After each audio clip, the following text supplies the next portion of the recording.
and don't appreciate what happens in Parliament. And perhaps the media must do a lot to try and sensitize young people on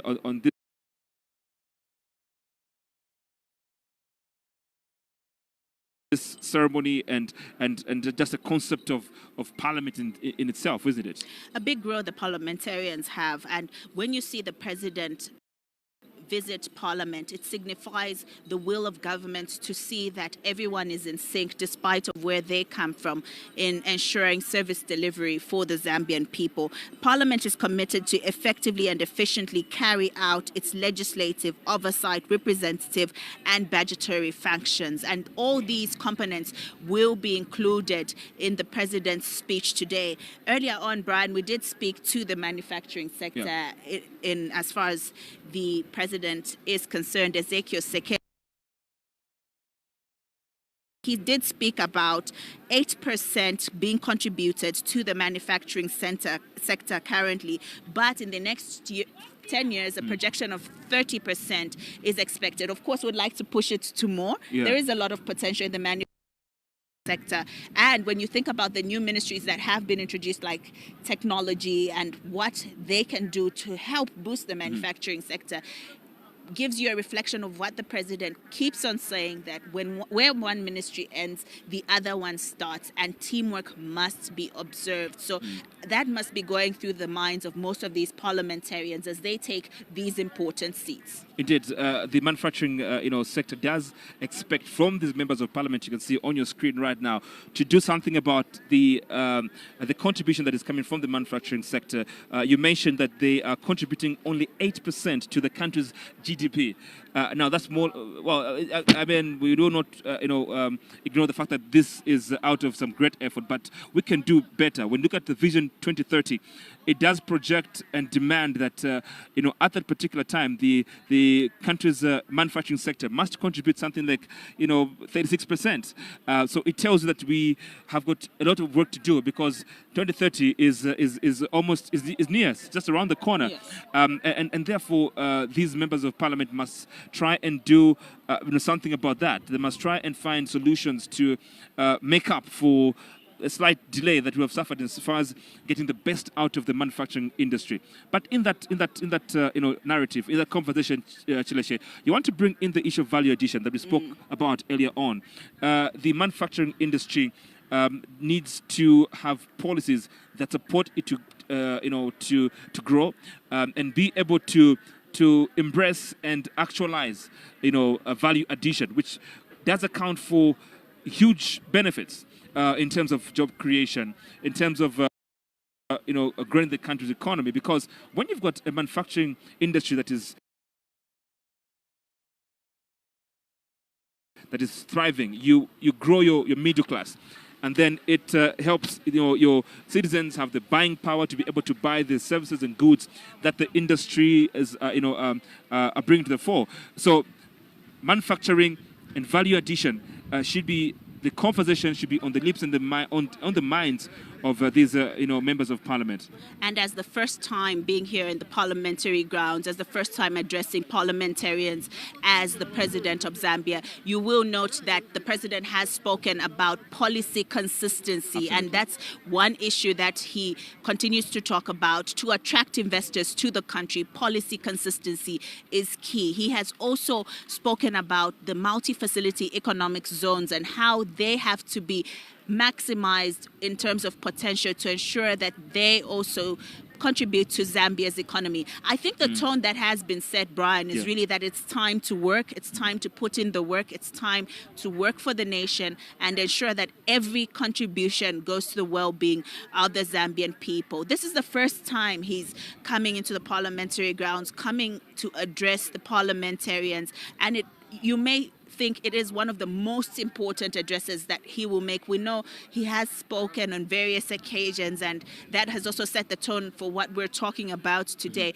But most importantly, policy consistency is on the mind of the president. Yeah. He's spoken about the agriculture sector and how small and medium farmers need to grow from where they are to become high-scale farmers that also contribute to the economy. He has also spoken about the need for quality health care, and in that regard, we do know that Honorable Sylvia T. Masebo is the new health minister. He comes at a time when the COVID pandemic is still on. He comes at a time when people are talking about quality health services and the need for the Ministry of Health to provide this for every Zambian. So that is something that probably he will speak about when it comes to health and how important it is. A healthy citizen is a productive citizen at the end of the day. Without a doubt. And experts, it's high time that we change the way we look at the Ministry of Health. We should now look at the Ministry of Health as an economic,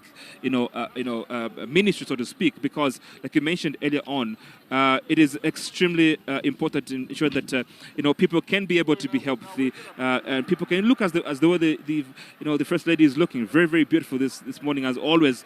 When she makes a public appearance, she always wins public acclaim in that respect. But also because, look, the husband, for him to be where he is today, she has played a huge role in giving him encouragement to soldier on. Remember, he was sent to jail on several occasions.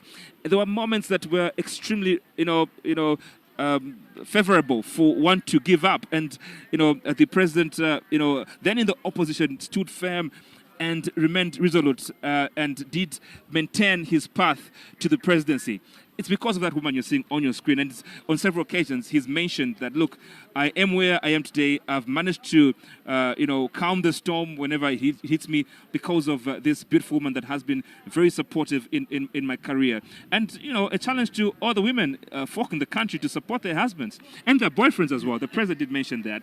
So it's very important that as we go on, the country mentioned earlier on the issue of policy inconsistencies that we've seen in the country. Now, the role of government is not to provide jobs, it's to make the environment very favorable for investment. And when your policies are inconsistent, it's a huge discouragement for players to come and invest. Because, let's face it, government has owned, industries in the past. They were sold because arguably government was incapable of running these industries, and as the new government comes into power, as government is in power, right? The new government is in power. There is need for policies that will be important in ensuring that the sector is attractive for investment. Investors won't come and put their money in a country where policies are inconsistent. Today, you say there's a zero rating on this undertaking. The next time you come, you say things have changed. It's a huge discouragement. So inside Parliament building, we are witnessing a very colorful ceremony. The president is just about to enter the chambers, and members of Parliament await the grand entry of the head of state into the chambers.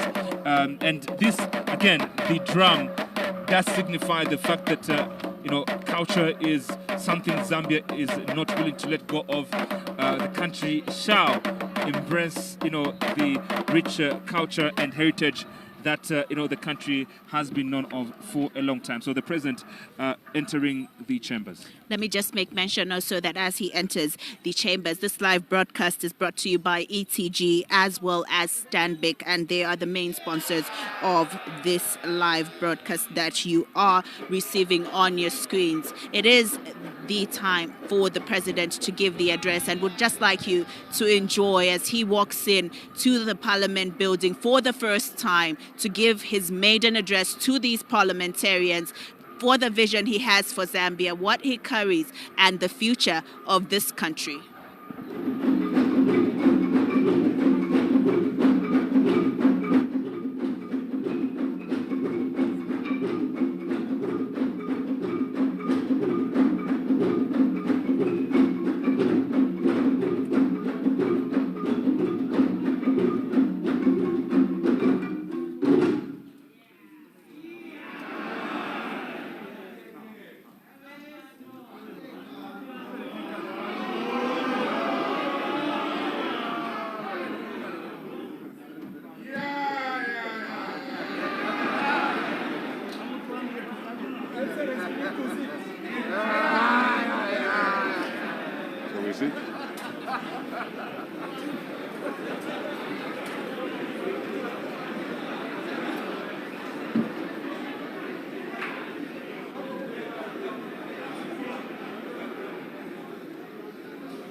We start?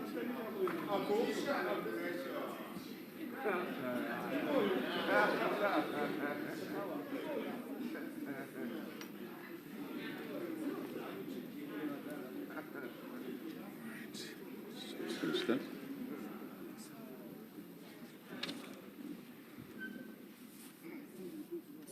All right, thank you.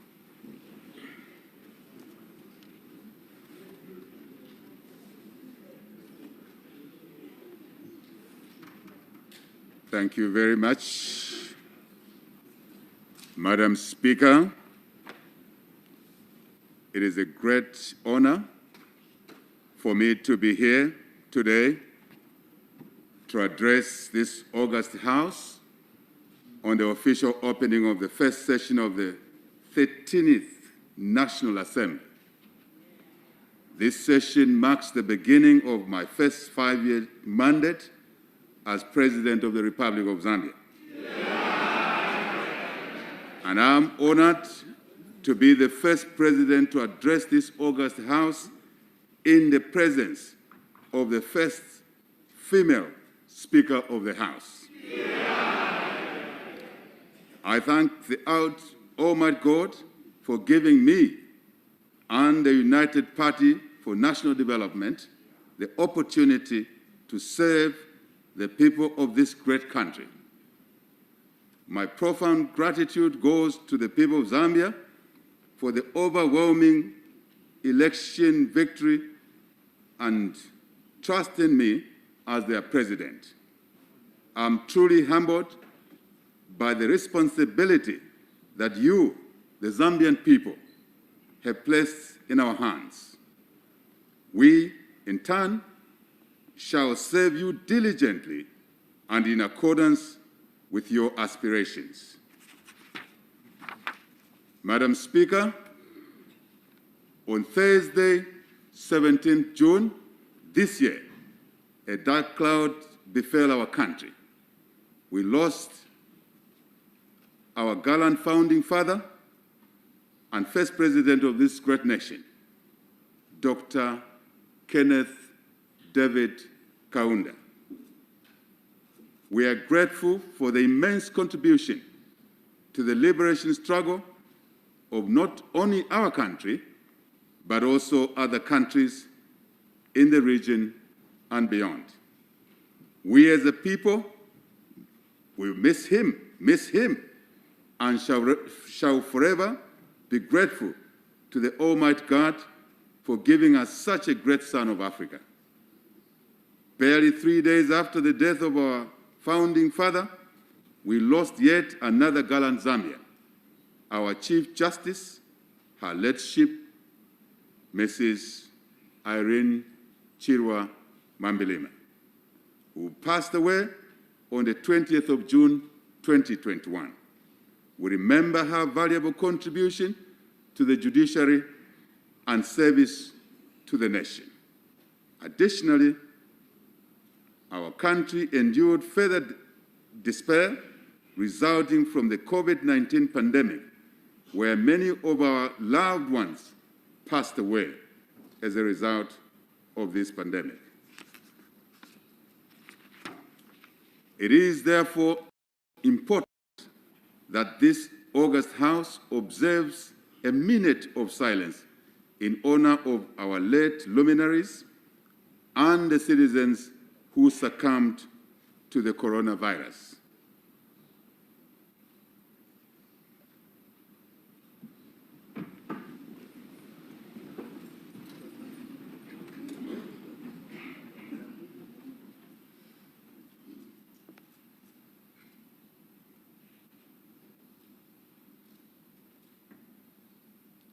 Thank you.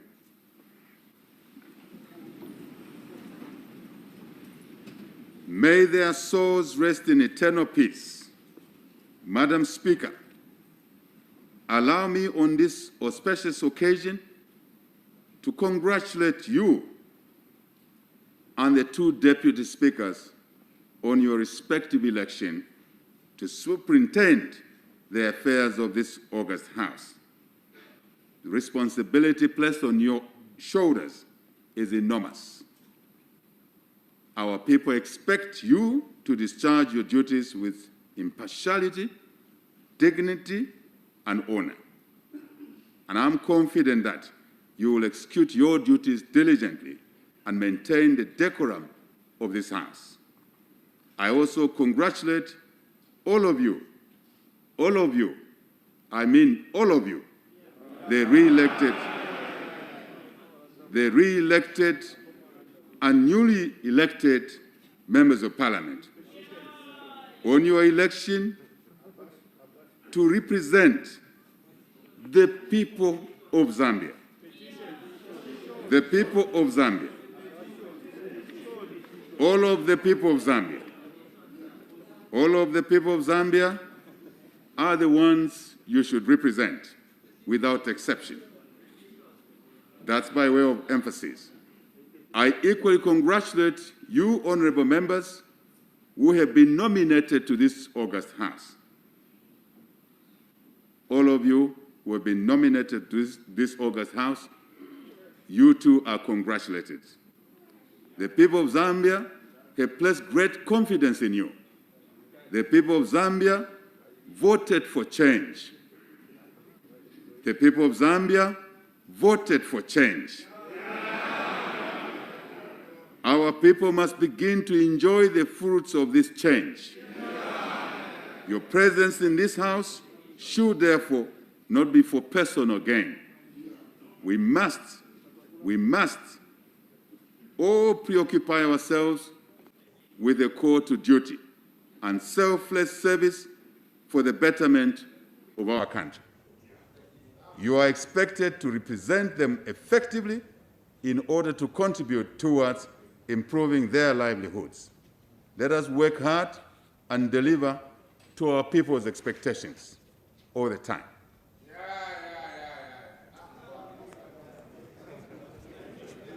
Let me take this opportunity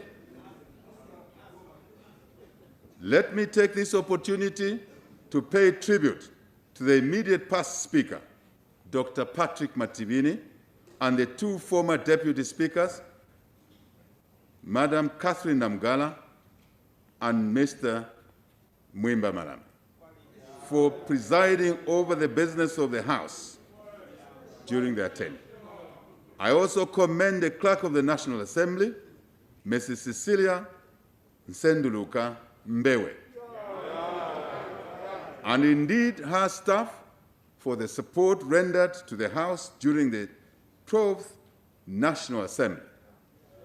As a nation, we were happy that despite the challenges posed by the COVID-19 pandemic during the 4th and 5th sessions of the 12th National Assembly, the leadership at Parliament was innovative and worked tirelessly to ensure that the business of the House was conducted in an effective and efficient manner.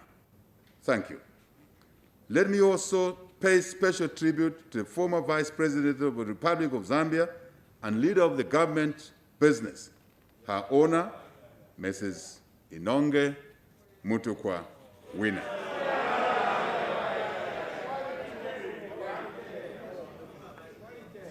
Her contribution to the successful conduct of business of the House will always be appreciated. I am confident that the new Vice President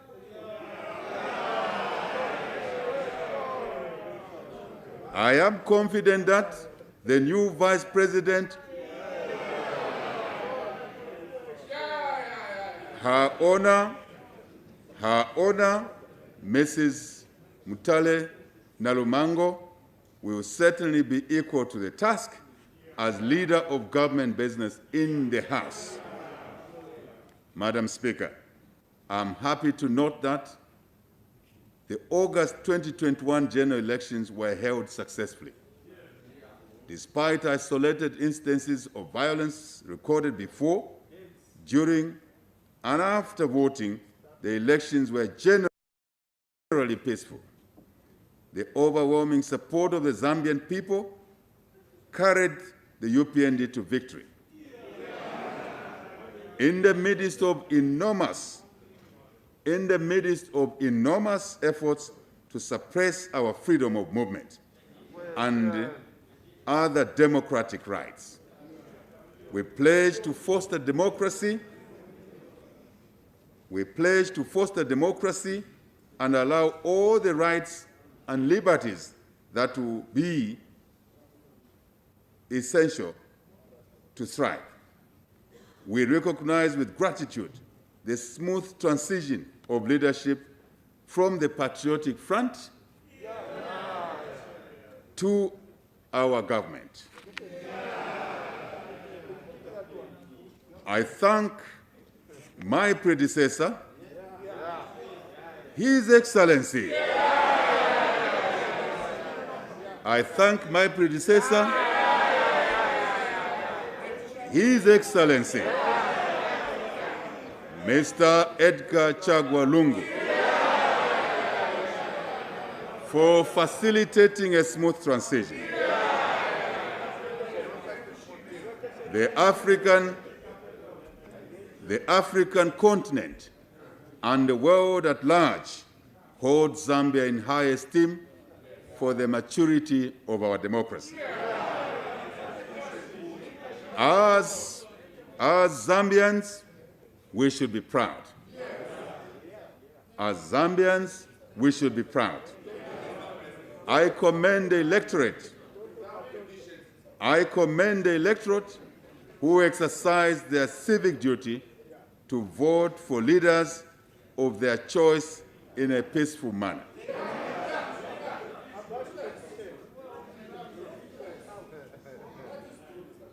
I commend the electorate who exercise their civic duty to vote for leaders of their choice in a peaceful manner.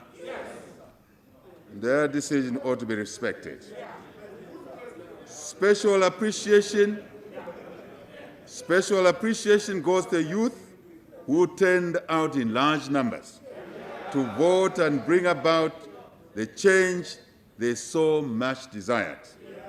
I also commend all political parties and independent candidates for participating in the elections. Allow me to also extend my commendations to the Electoral Commission of Zambia for ensuring that the elections were held in a conducive environment, especially amidst the COVID-19 pandemic. I further commend the election observers, the church, traditional leaders, and other stakeholders for the distinct roles they played during and after the elections. Madam Speaker, now that the 2021 elections are behind us, it is time for us to unite as a nation and focus our energies on developing our country. It is time for all of us to work together and take Zambia forward. It is time for all of us to work together and take Zambia forward. It is time to focus on addressing our common challenges as a people. Madam Speaker, the United Party for National Development government has a huge task ahead to turn around the economic fortunes of our country. Rebuilding our economy is top on our agenda. I shall repeat. Rebuilding our economy is top on our agenda, as this is what will deliver jobs and better livelihoods for our people, all our people.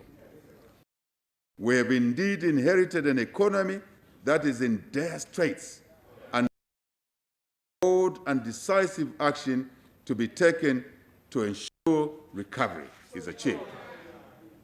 We need the support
This will promote cost efficiency and enhance private sector.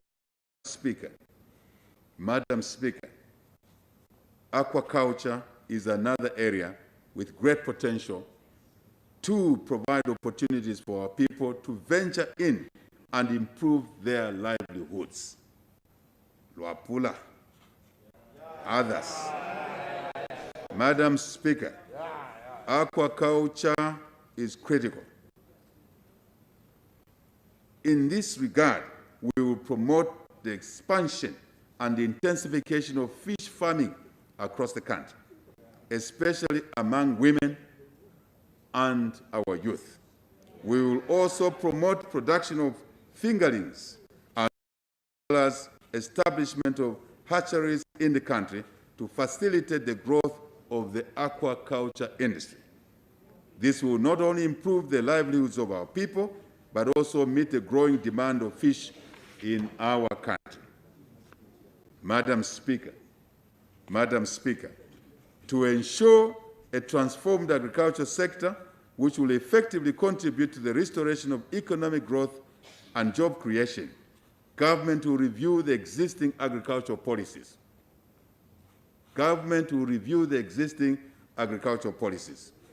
We want to enhance production and productivity.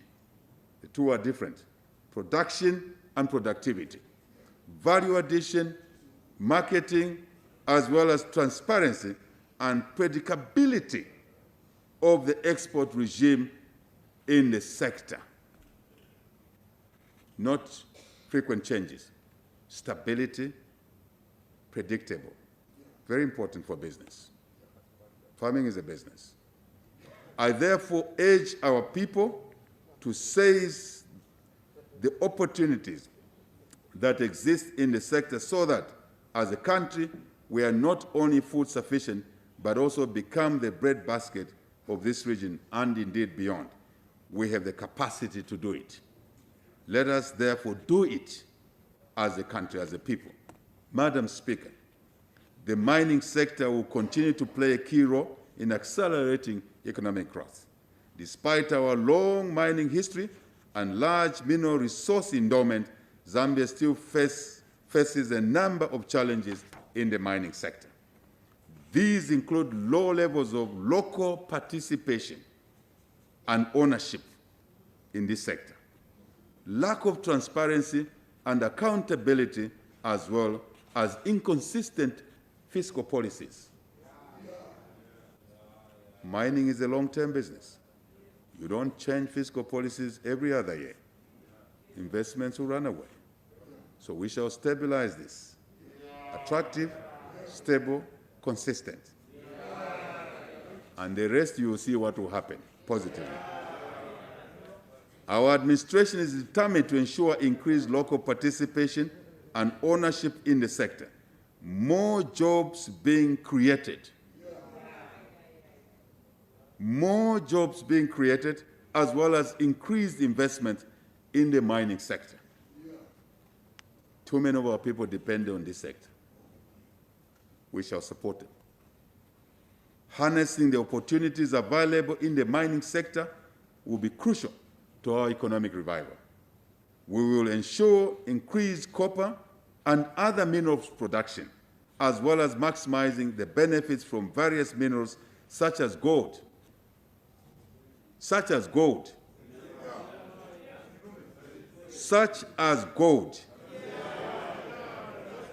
cobalt, manganese, among others.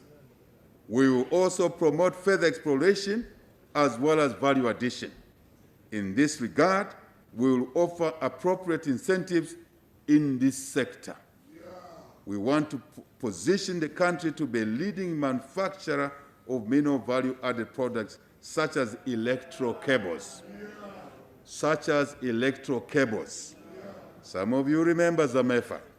Such as electro cables and copper-based accessories to meet a growing demand of such products. Very important. This will translate into more employment opportunities for our people, especially the youth. We will also increase earnings from exports of value-added products and ultimately enhanced provision of public services to our people. Madam Speaker, to ensure predictability and sustained investments in the sector, government, in consultation with stakeholders, will review the mining tax policy framework, as indicated. In consultations, government, in consultation with stakeholders, will review the mining policy framework. This is aimed at introducing a stable mining tax regime necessary to increase investment in the sector. We will ensure that our people receive their fair share from our mineral wealth, not to be observers, not to be symbolic observers. Further, to enhance operations in the sector, government will review the existing institutional framework. With these measures in place and increased participation of our people, the mining sector is poised to contribute more towards restoring economic growth and improving the livelihoods for our people across the country. Madam Speaker, our country is endowed with abundant natural beauty, coupled with a rich cultural heritage.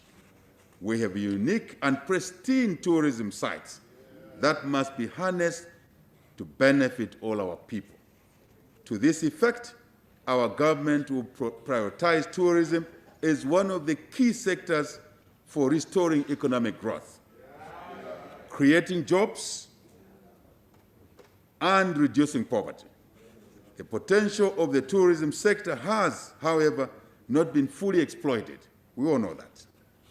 The sector is characterized by fewer foreign visitors, shorter length of stay. In the industry, we call it bed nights, shorter bed nights, and a low number of domestic tourists.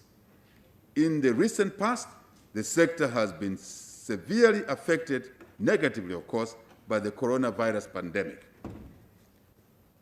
To reposition the sector amid the COVID-19 pandemic, our administration will put in place a robust program to facilitate a quick recovery in the sector.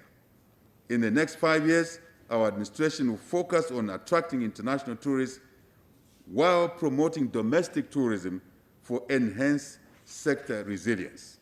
Very important. We will put in place a robust tourism marketing strategy that will package a diversified range of tourism products such as traditional ceremonies, visual arts, culture, and heritage sites.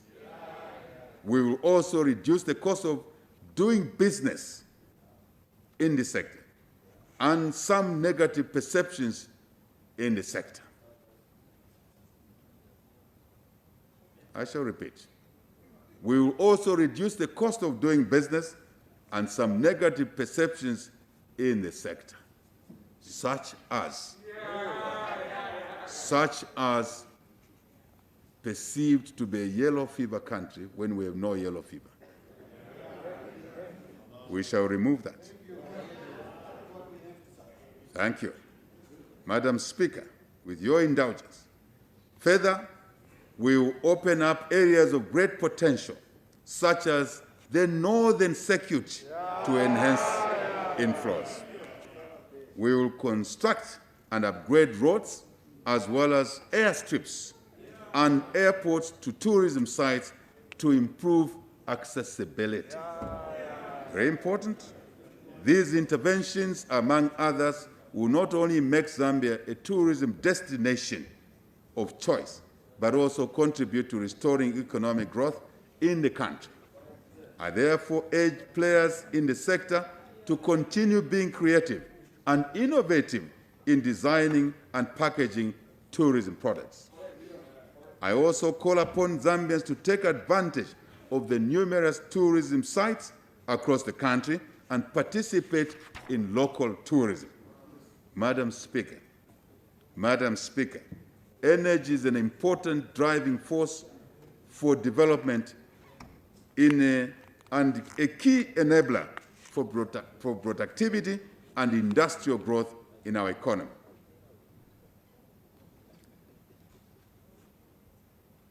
Despite this potential investment in the sector, has not grown in tandem with the sector's potential.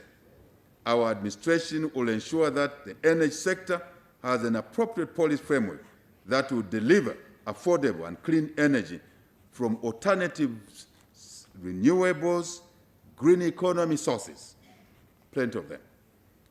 This will ensure efficiency, sufficient capacity to power the economy and cushion the country from the negative effects of climate change on our current hydroelectricity generation.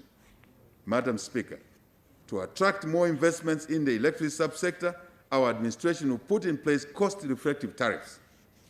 We want more of our people to have access to electricity by scaling up investments in off-grid green energy solutions, key to agriculture, key to tourism, key to mining. We want to transform our country into an electricity hub for the region. We will therefore continue to invest in the expansion of electricity generation, minimize transmission and distribution losses, as well as develop power interconnectors with other countries. Essential. Our aim is to create excess capacity needed to effectively end load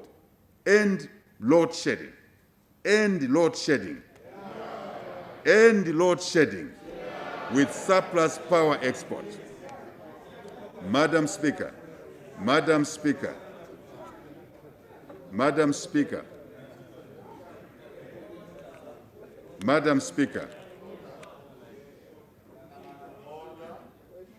Madam Speaker, our aim is to create excess capacity needed to effectively end load shedding with surplus power for exports. Madam Speaker, to improve operations, efficiency, and financial sustainability of the National Power Utility Company, ZESCO Limited, our administration will implement structural and financial reforms in that company. For emphasis, to improve operations, efficiency, and financial sustainability of the National Power Utility Company, ZESCO Limited, our administration will implement structural and financial reforms in that company. Madam Speaker, with regard to the petroleum subsector, we will guarantee security of supply of petroleum products. In addition, government will undertake reforms in the fuel supply chain to reduce the landed cost of petroleum products.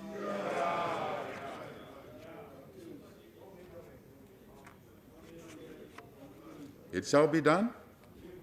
It shall be done.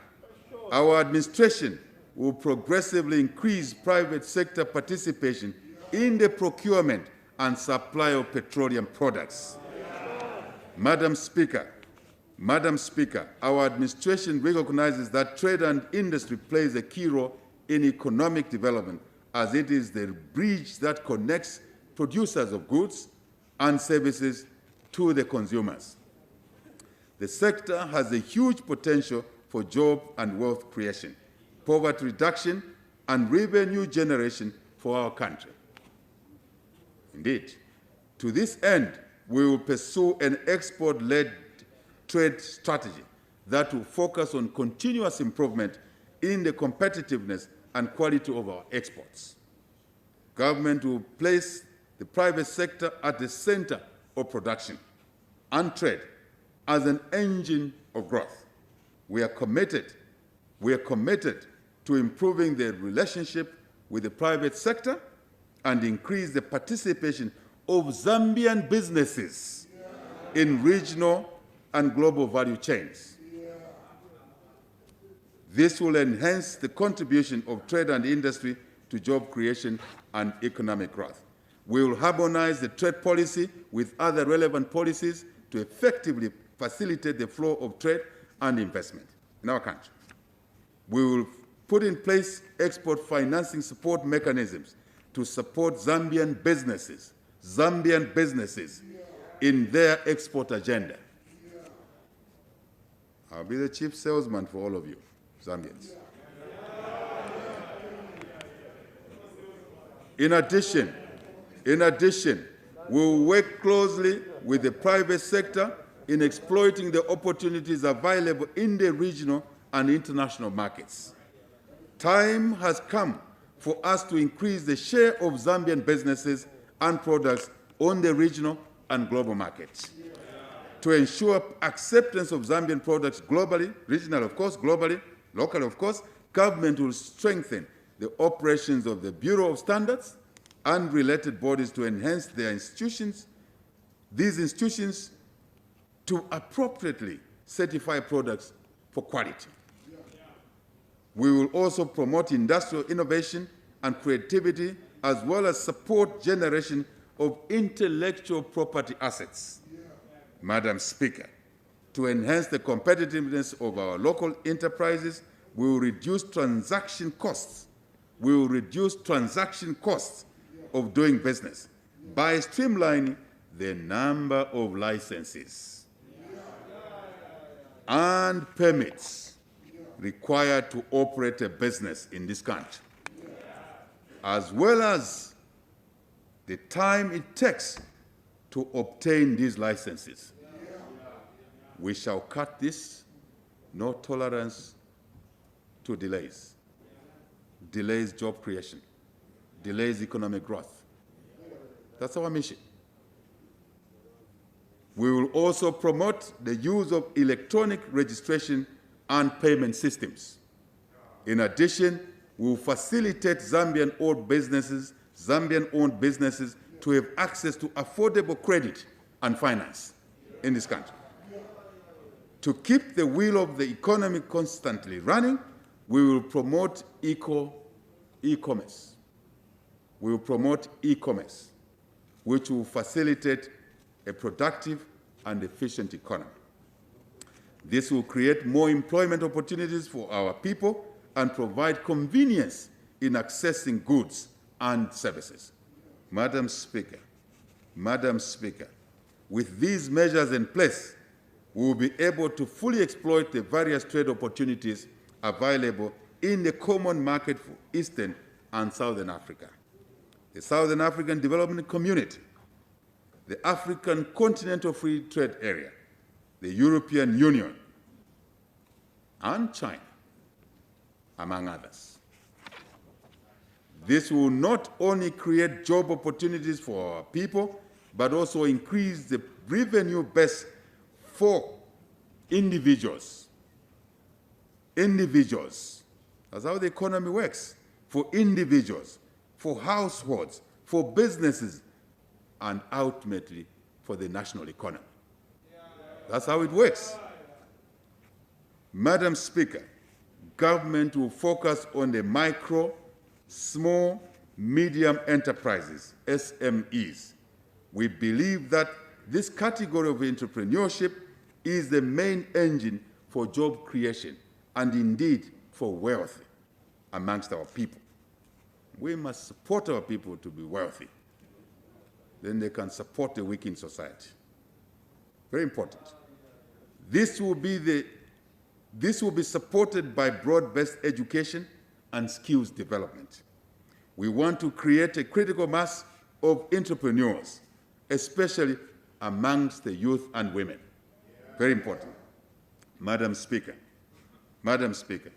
transport is the backbone for facilitating economic activities, trade, and development. It is the catalyst for economic development. Despite its importance, investment in transport infrastructure has been lopsided, focusing on road transport at the expense of other options, such as rail. Road infrastructure requires considerable high maintenance and rehabilitation costs relative to the railway infrastructure, which carries, anyway, heavier loads. Our administration will therefore focus on balanced and integrated transport infrastructure development. Not skewed, balanced.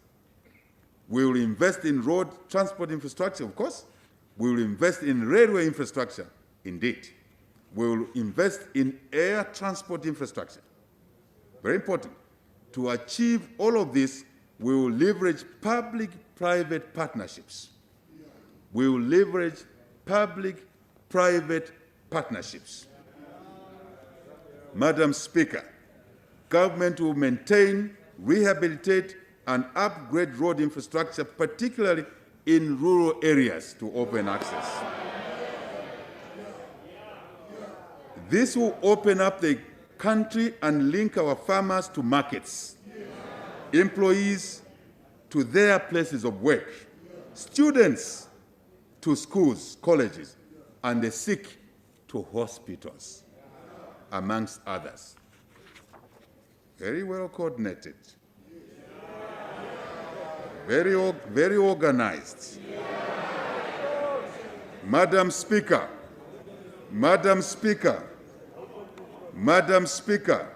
recognizing the importance of the railway subsector, as said already, economic development, government is committed to developing the subsector to provide for a cost-effective and efficient means of transportation of bulk cargo. This is particularly important in view of our country's position as a land-linked country, not landlocked. Different perceptions. Madam Speaker, with regard to the air transport subsector, we will facilitate the modernization, integration, commercialization of airports to maximize returns on investment. Maximize returns on investment. Always doing projects at the right cost, right value, timely delivery, all the time. No corruption in this sector. Zero. These measures will transform Zambia into a regional hub for road, rail, and air transports. We are capable. We will do it. Madam Speaker, government recognizes the critical role that the digital and knowledge economy plays in enhancing productivity across all sectors of our economy. Digital transformation affects every aspect of human, social, political, and economic activities. It also presents huge opportunities for the developing countries, especially those that seek to industrialize like our own country, Zambia. To harness this potential, we will mainstream. To harness this potential, we will mainstream digital revolution in our national programs in order to tap into the talents and creativity of Zambians, especially the young Zambians, the youth. We can all see the transformation brought about by digital revolution in the provision of goods and services. This is particularly the case in sectors such as finance, agriculture, tourism, manufacturing, information, wholesale and retail trade. We will exploit the increased use of digital platforms and delivery channels such as automated teller machines, points of sale, and mobile money services, which have also enhanced financial inclusion, bringing the unbanked into the banking system. Very important. Most of our people are now enjoying the benefits of information and communication technology in their daily lives. This is particularly important under the COVID-19 pandemic environment, which has restricted physical interaction and changed the way we do things. We will therefore support innovation and creativity which offer homegrown solutions across all sectors of the economy. Madam Speaker, to support these and other innovations, we will provide relevant infrastructure to enhance connectivity and support investments in optic fiber and telecoms facilities for enhanced service delivery. We will also promote public-private partnerships in information and communications technology sector. Further, we will work towards managing telecoms costs and improving quality of services. I shall repeat that, it's very important. Further, we will work towards managing telecommunications costs and improving quality of services by creating an enabling environment for entrepreneurs, Zambian entrepreneurs in this sector. Madam Speaker, human and social development is essential to maintaining a healthy and skilled population. This demands that we improve the well-being of our citizens so that they can reach their full potential. To this end, improving access to education,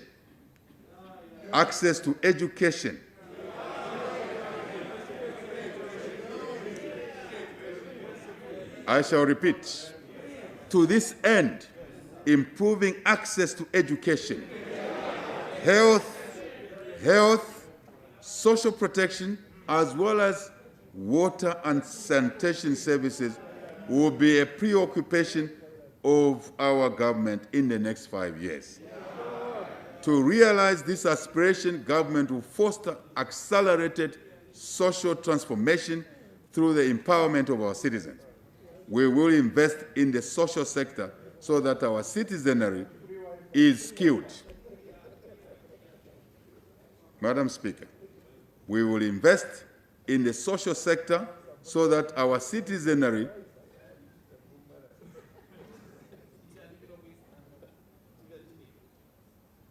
Thank you very much. Thank you. We will invest in the social sector so that our citizenry is skilled, healthy, and empowered to participate in the socio-economic transformation agenda for the Zambia that we desire. Madam Speaker, education, science, and skills development are cardinal to the attainment of our socio-economic development agenda. In the case of our country, Zambia, our education system at all levels of learning has deteriorated over the years. This calls for immediate action to restore our education system to international standards and best practice. Our administration considers education, science, and skills development as an equalizer to all our members of society. We will therefore realign the sector to ensure that it contributes to job creation and economic development. Madam Speaker, our administration will provide quality, I repeat, quality and equitable access to education for all. We will also ensure that the girl child has an equal opportunity to access education by addressing the challenges faced by female learners. And there are many challenges. We are aware of this. The education curricula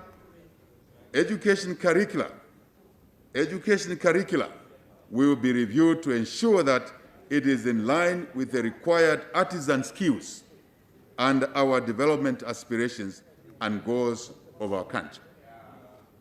Emphasis will be placed on entrepreneurship, which will be aligned with the current socio-economic requirements in the country.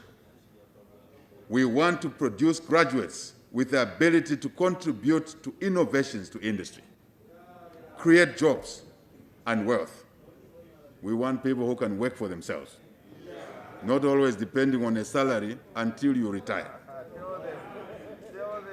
Our administration will also reform the higher education loan and bursary scheme. Very important. Our administration will also reform the higher education loan and bursary scheme.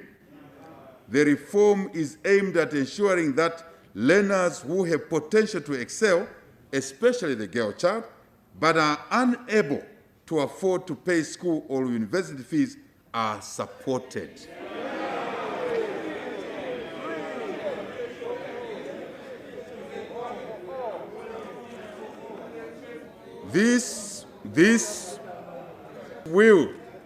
This will be, Madam Speaker, I'm using English.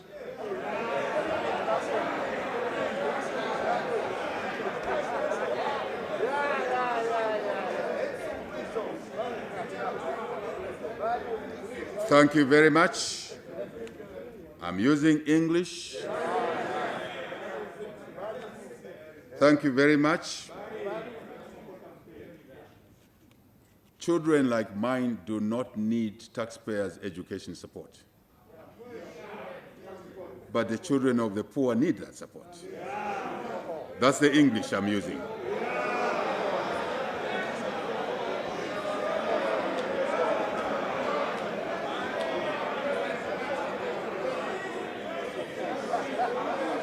Madam Speaker,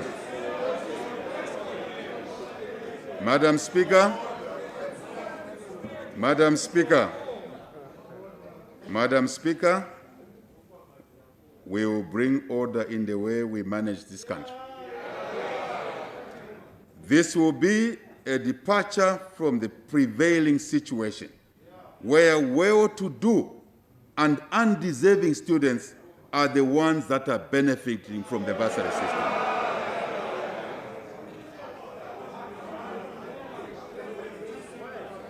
Under the new system, every deserving student, under the new system, every deserving student will be offered an opportunity to education.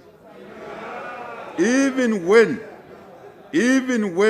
they may be from low financial communities or families.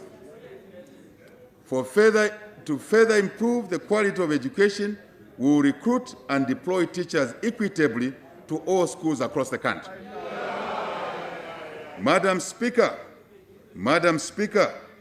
in our endeavor to develop new technologies relevant for our country, government will facilitate investment in research and development. We will also place a premium on science and technology to promote innovation and contribute to sustainable development. We will increase investment in science, research, and technology, of course. Government will also encourage investments from the private sector in science, research, and technology. Madam Speaker, let me challenge our scientists, our engineers, and there are some in this House, to research and research institutions and universities to rise to the occasion and begin to explore possibilities of developing vaccines, medicines, and appropriate technologies to respond to current and emerging issues in our country.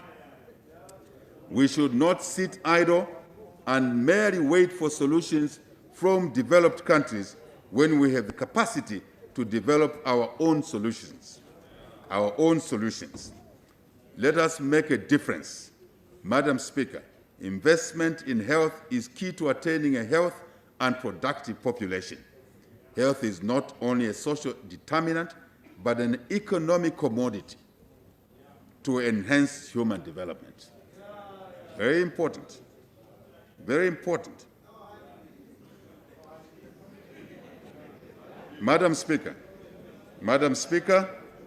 health is not only a social determinant, but an economic commodity to enhance human development. There are, however, inequalities in health service delivery in our country, especially between rural and urban areas. This calls for institutional and system strengthening to ensure that health security for all our people is achieved in the nation. Our administration will enhance healthcare financing to improve the quality of health service delivery to our people. We will also ensure that rural and urban communities are involved in the planning and delivery of health services as closer to our. This will be achieved through the adoption of a balanced approach between preventive community public health and primary health care on one hand, and secondary level health care on the other. In addition, we will secure the supply chain for medicines and medical supplies. We will also undertake recruitment and deployment of skilled human resources for all our health facilities across the country. In addition, we will provide health facilities with modern equipment and adopt a systematic approach to health infrastructure. No point building a clinic when there's no nurse and doctor there. It doesn't deliver health services. We'll address all of those inadequacies. Our administration will equally pay particular attention to address non-communicable diseases through health promotion and the adoption of healthier lifestyles amongst our population. Madam Speaker, poverty levels among our people remain unacceptably high. Income, gender, as well as rural and urban inequalities continue to exist. Notwithstanding the numerous existing social protection programs implemented by previous administrations, the programs have been marred with several challenges. These include poor targeting of beneficiaries, political interference, and shortcomings in delivery mechanisms. Going forward, Madam Speaker, our administration will streamline the delivery of existing social protection programs to ensure that they are effective, efficient, and work for the people, not for the administrators.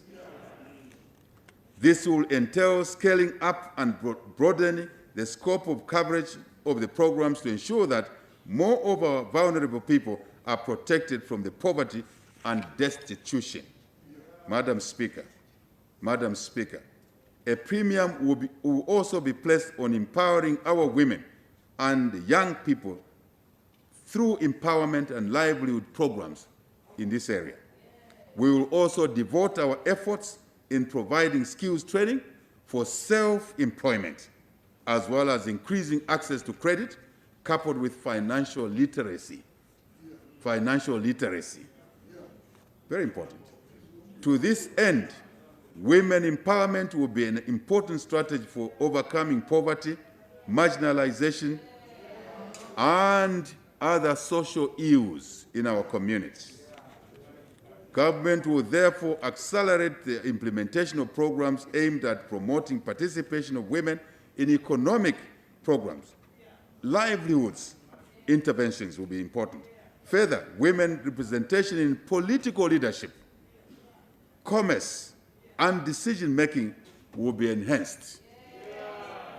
To harness, Madam Speaker, that is why we have the first woman Speaker of the National Assembly.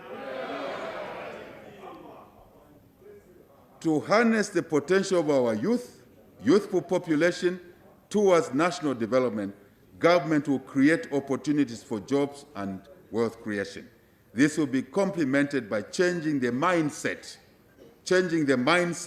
and culture of our young people so that they appreciate their value and attain their fullest potential. We want our youth to refrain from engaging in unproductive activities. We will also upscale resource mobilization to sustain the youth empowerment programs. Sustain the youth empowerment programs. So they will be in continuity, not start-stop. In addition, we will create specific preferential public procurement programs targeting the purchase of goods and services from our youth, from our women enterprises. Madam Speaker, to reduce the socio-economic disparities amongst the urban and rural regions of our country, this administration will ensure that resources and opportunities are provided equitably across the country. Equitably across the country, not lopsided, across the country, based on need and economic potential of all our regions in our country. This will guarantee that all parts and regions of the country benefit from the economic and natural resource endowment at our disposal. To achieve this, our administration will create policies to exploit the resource endowment for each and all of our regions. Madam Speaker, our administration recognizes that the water and sanitation sector is key in the development agenda of this country. We are committed to improving water resource management as well as water supply and sanitation for socio-economic development. To this effect, government will accelerate the construction of dams, water schemes, boreholes, to facilitate economic activities in various sectors of our economy and across the country, as well as provide clean water and adequate sanitation services for households in both urban and rural areas. Government will therefore progressively increase budget allocation and disbursement to the water and sanitation programs. Government will also facilitate private sector investment in water supply and sanitation. Madam Speaker, our government is committed to fostering environmental sustainability and promoting the green economy.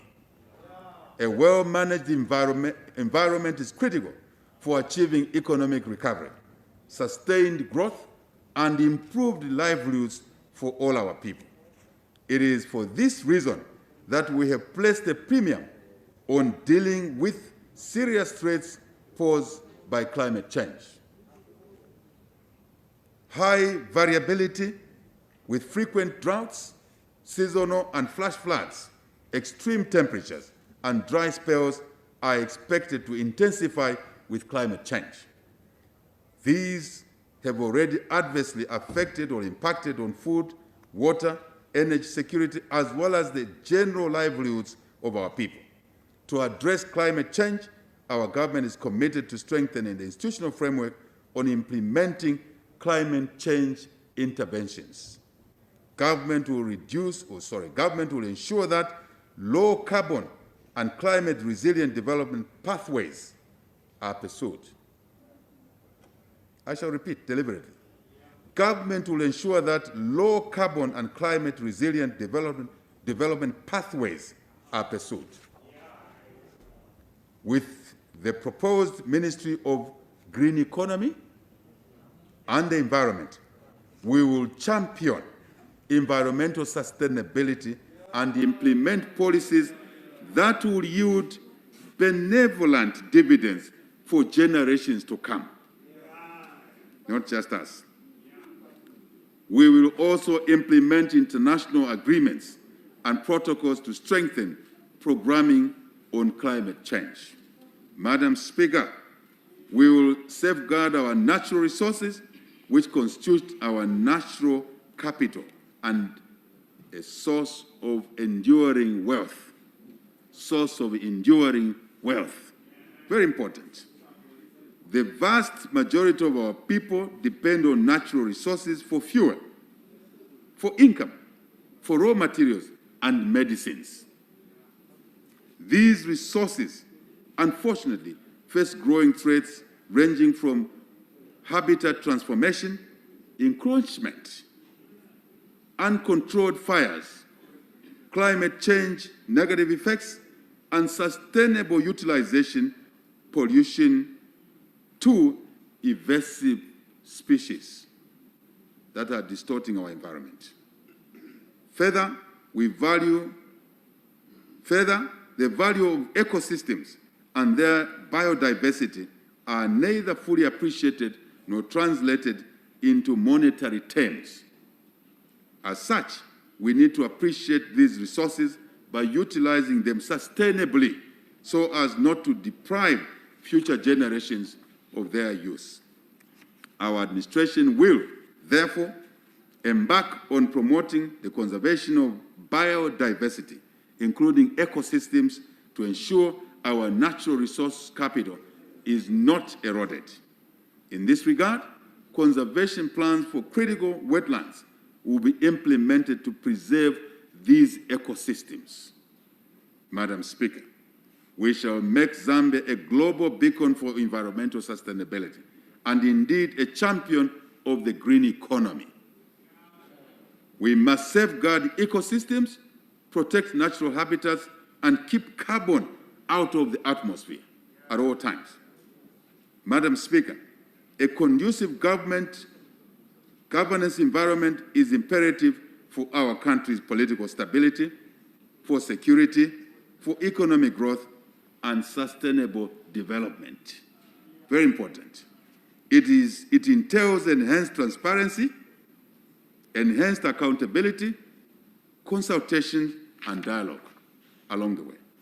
To achieve this, our administration will strengthen oversight and governance institutions, ensure the independence and autonomy of the judiciary, and guarantee a free press and an active civil society.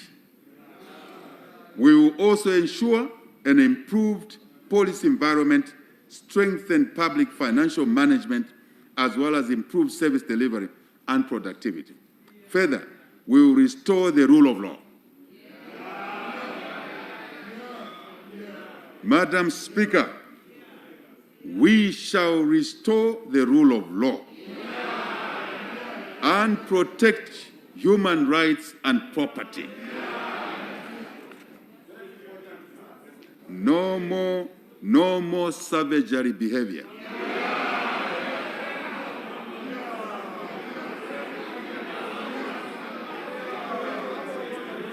Madam Speaker, Madam Speaker, Madam Speaker, Madam Speaker, we will restore the rule of law. We will protect human rights and property. Madam Speaker, our administration abhors corruption. Madam Speaker, our administration abhors corruption. We have a zero-tolerance policy on the corruption in all its forms. We will wage war on corruption and not spare any expense to ensure that perpetrators are made to account for their improper conduct. There will be no sacred cows in the fight against corruption, past, present, and future.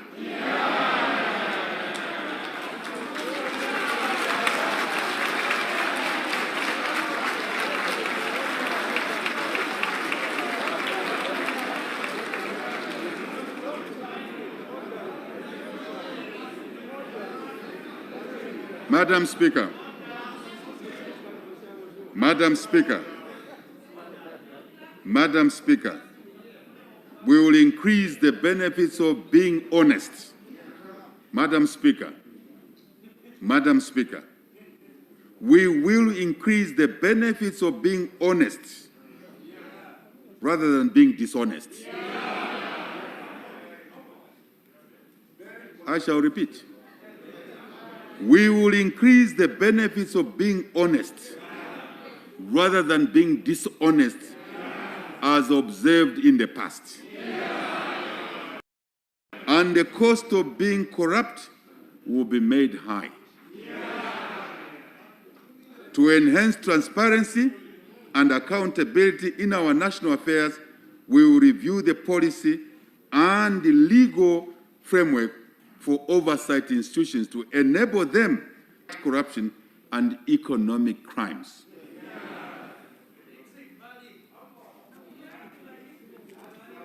I hope there will be no misunderstanding after today's speech. We will increase funding and enhance operational independence of our oversight institutions. For clarity, we will not use our political hand in the fight against corruption. but a professional fight anchored on the legal mandate given to oversight institutions. So no complaints going forward. No complaints. Yes. Madam Speaker, we will increase funding and enhance operational independence of oversight institutions. Further, we will introduce specialized fast-track stolen assets recovery mechanisms.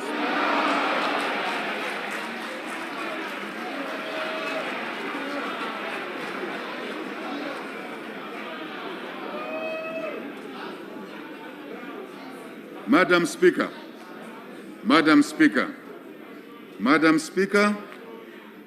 further,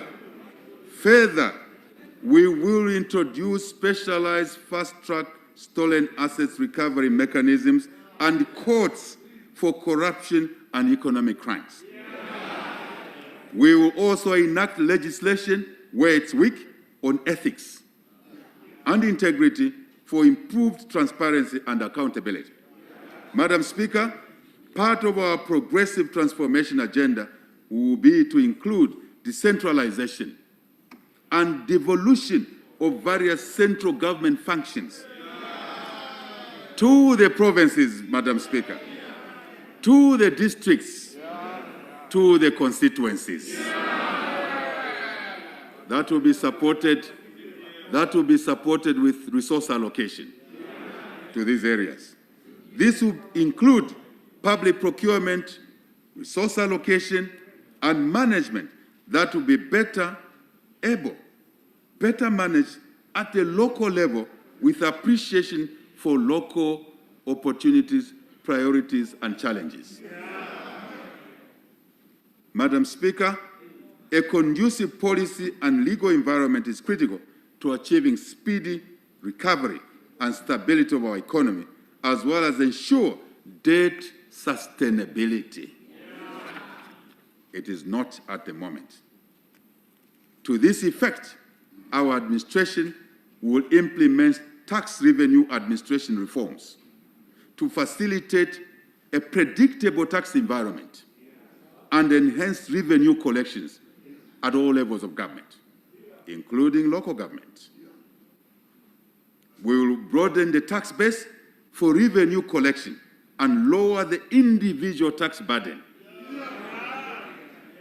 Madam Speaker, to address the existing challenges in our pension system, we will undertake comprehensive reforms in pension fund management and administration.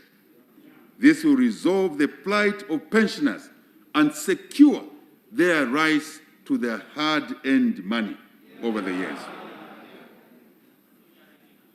To enhance provision of financial services to our people and attract investment in the economy, we will introduce legislation to widen the scope and lower the cost of financial services.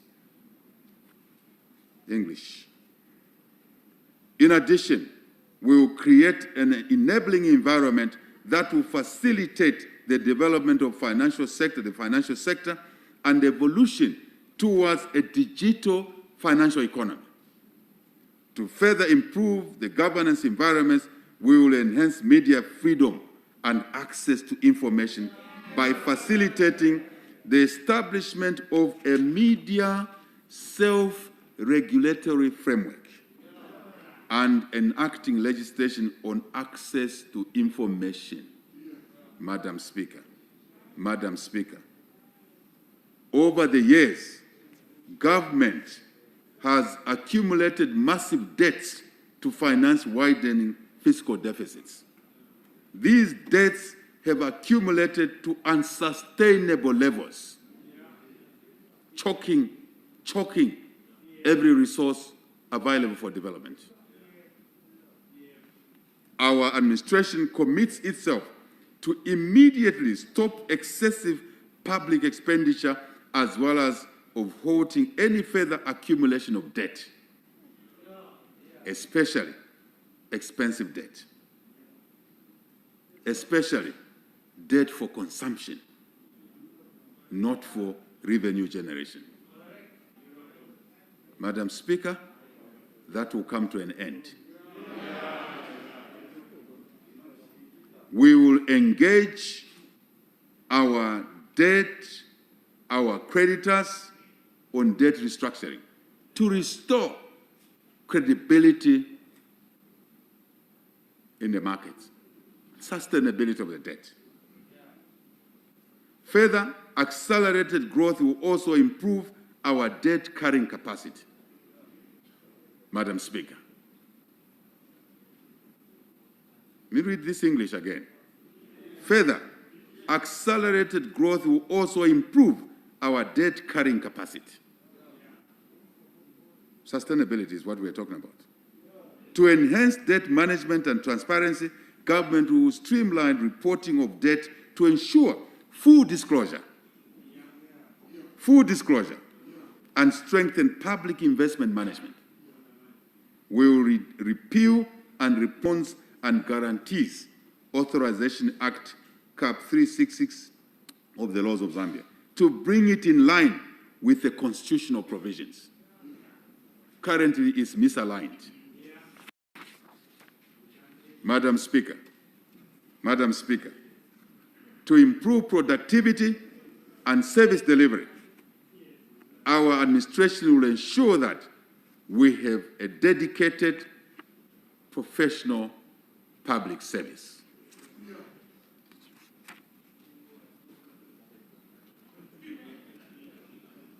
To this effect, we will depoliticize appointments and promotions and improve leadership and management competencies in the public sector. Public sector, Madam Speaker, is open to all Zambians, not to a few Zambians.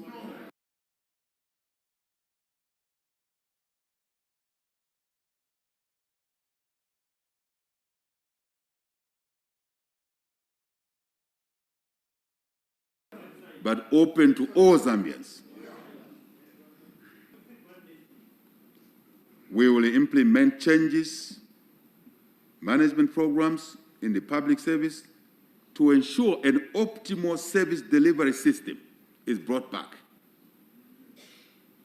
Central government, local government. We want the commissions. I beg your pardon.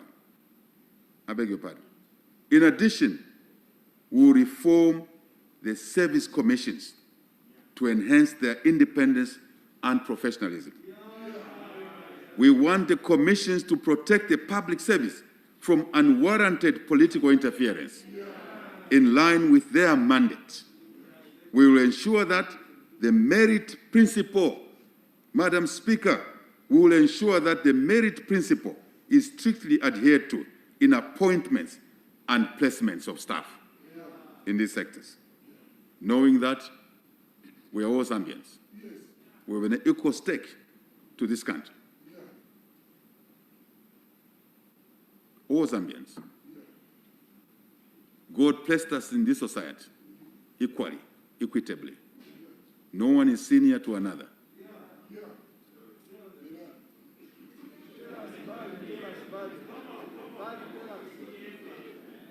Madam Speaker, we must get back to a time when our public service institutions were strong. We must regain public confidence, which we have lost over the years. We are also committed to actualizing our national aspirations for a decentralized government system as enshrined in our Constitution. Government will therefore accelerate the implementation of decentralization of functions from central government to the local government authorities with matching resources but also accountability. We will strengthen the capacity of our local authorities to enable them to collect their revenues and deliver public services to our people in an effective and efficient manner. No cadre will collect revenue that should be collected by.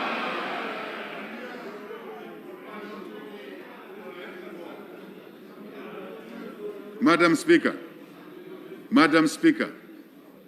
no cadre from any political party will be allowed, as it was in the past, to collect revenue that must be collected by the local authorities or central government. Madam Speaker, our administration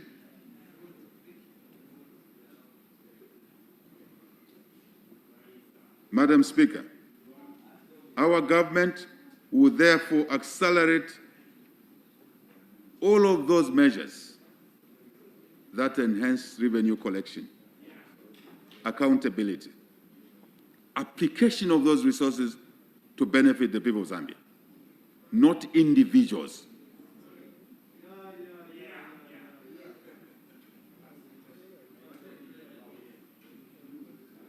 We will strengthen the capacity of our local authorities to enable them collect their revenues and deliver, I'm repeating, deliver services to our people in an effective and efficient manner. Clean toilets in the markets, water, garbage collection, paying salaries, awarding trading licenses on time. That's where jobs will come from. Madam Speaker, our administration will enhance access to justice, ensure strict adherence to the rule of law, as I said, or an effective mind.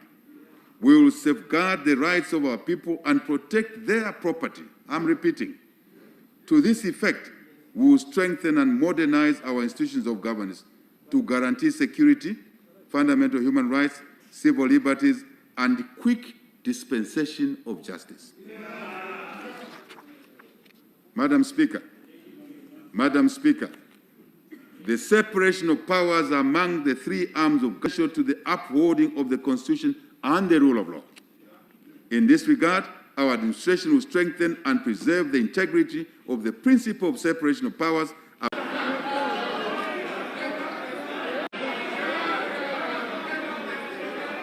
Madam Speaker, I beg to move. Madam Speaker, I beg to move. I beg to move. I say so because that's my belief. I'm a believer in prudence, but I'm a believer in the rule of law as well.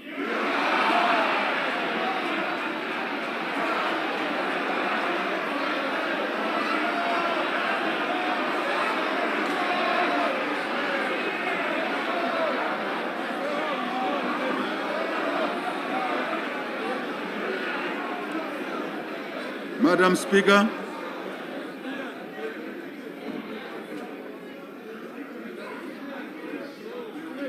Madam Speaker, our democracy has become a shining example. I've said it. Our administration will therefore continue to promote and entrench the tenets of democracy. At all times, the tenets of democracy.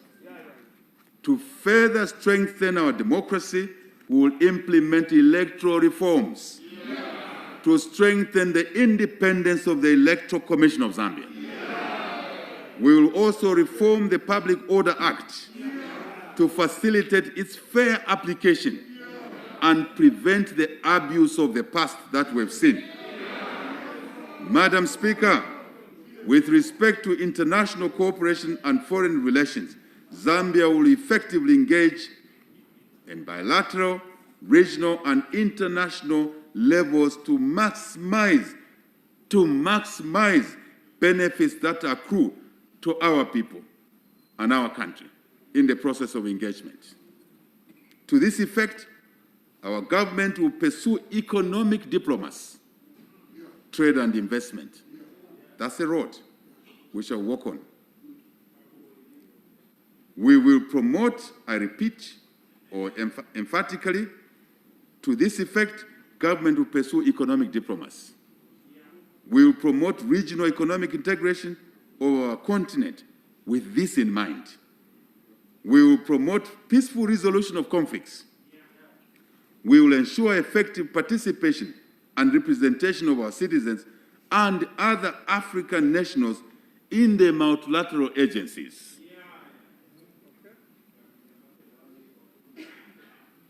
this is important, Madam Speaker. I'm well-traveled, and I find Zambians are not there in these institutions. So we will ensure effective participation and representation of our citizens and other African nationals in multilateral agencies.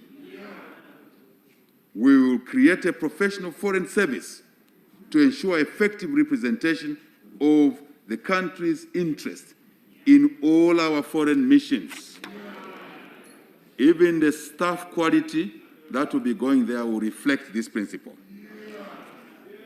Madam Speaker, adherence to national values and principles does not only promote nationalism, patriotism. Peace is important. Unity among our people here at home. Unity and mutual respect. Madam Speaker, I work to your instructions. Ethnic degradation which we experienced, children observed in this house, in the last parliament, should not happen again.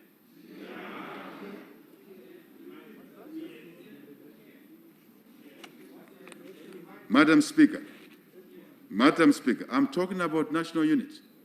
I'm talking about mutual respect. I'm talking about avoiding degradation of one against another, based on God's choice of who was born where. We saw it in this house, and it became normal. It will not be. We have no oversight over Parliament, but it's an appeal to the people of Zambia, especially members of Parliament, to be examples of mutual respect.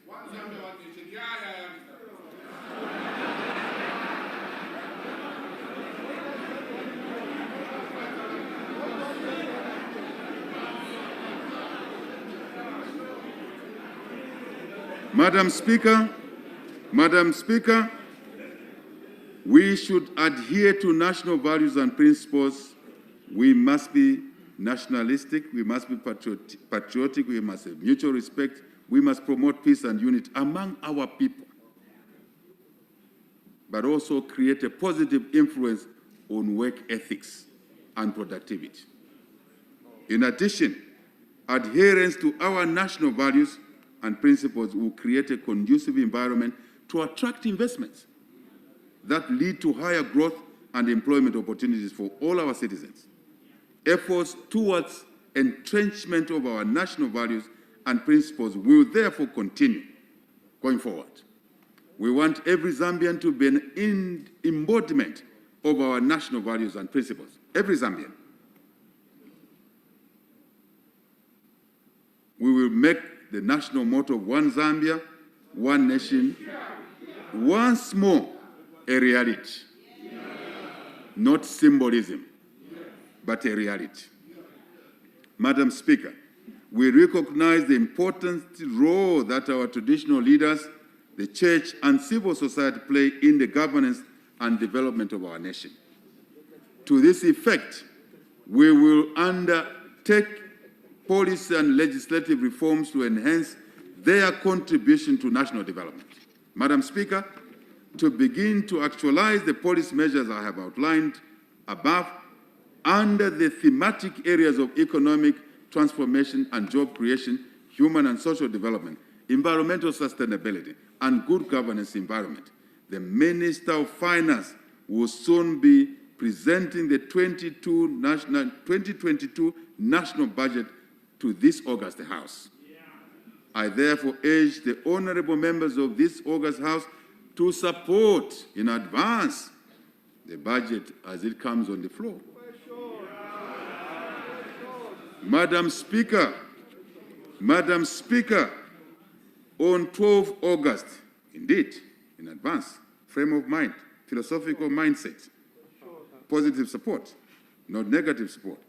On 12 August 2021, our people sounded the trumpet of change. On 12 August 2021, Madam Speaker, our people sounded the trumpet of change. a trumpet summoning all of us to national duty, a duty to restore our economy and safeguard the livelihoods of our people, all our people. A duty to attain a truly united, equitable, and prosperous country. A duty to stand for and uphold the rule of law. We must all act in harmony to move our country forward and achieve the much-needed economic transformation. Indeed, our best years as a nation are truly within our reach. Indeed, our best years as a nation are truly within our reach. The will, courage, energy, faith we garner for our transformation will secure us the success we desire to achieve. Hard work, discipline, and perseverance. Indeed, they clash against each other. It is only in peace and unity that we can plan and actualize. Only in peace and unity that our children can enjoy their childhood and grow up into responsible citizens. It is only in peace and unity that we can build meaningful relations with nature, with our fellow human beings, and the Almighty God. Let the rivers and waters of peace and unity wash away all forms of violence from our land, especially that of the past. This is what our founding father, Dr. Kenneth David Kaunda, overwhelmingly demonstrated over the years. When we work to the best of our ability, our dreams become a reality. When we work together, Madam Speaker, when we work to the best of our ability, our dreams become a reality. But equally, when we work together as a people, nothing can stop us from achieving our dreams. When we live a life of service to the nation, our legacy lives on. When we live a life of service to the nation, our legacy lives on. If we don't, our legacy dies very quickly. Let us emulate Dr. Kaunda and work hard to make Zambia a better place for all. This is possible, and together we will make Zambia a better place for all. Let us create a united, prosperous, and equitable Zambia.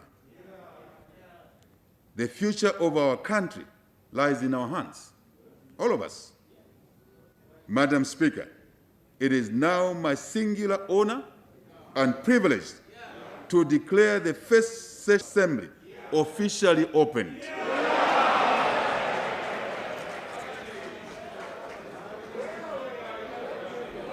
I beg to move, Madam Speaker. May God bless us all and continue to keep us safe. May God bless the works of our hands. May God bless our Christian nation, Zambia. Madam Speaker, I thank you.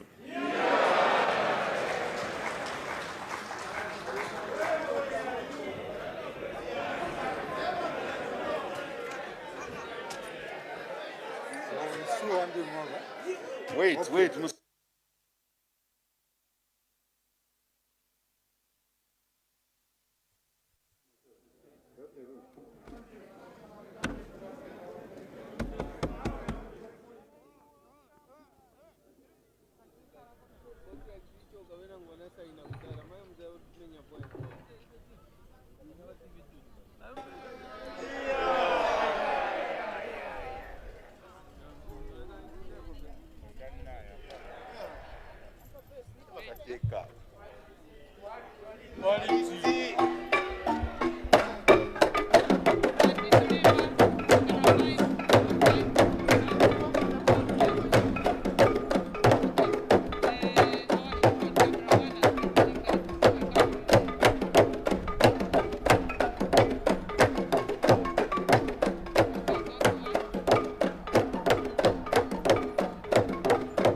the ceremonial opening of the first session of the 13th National Assembly, where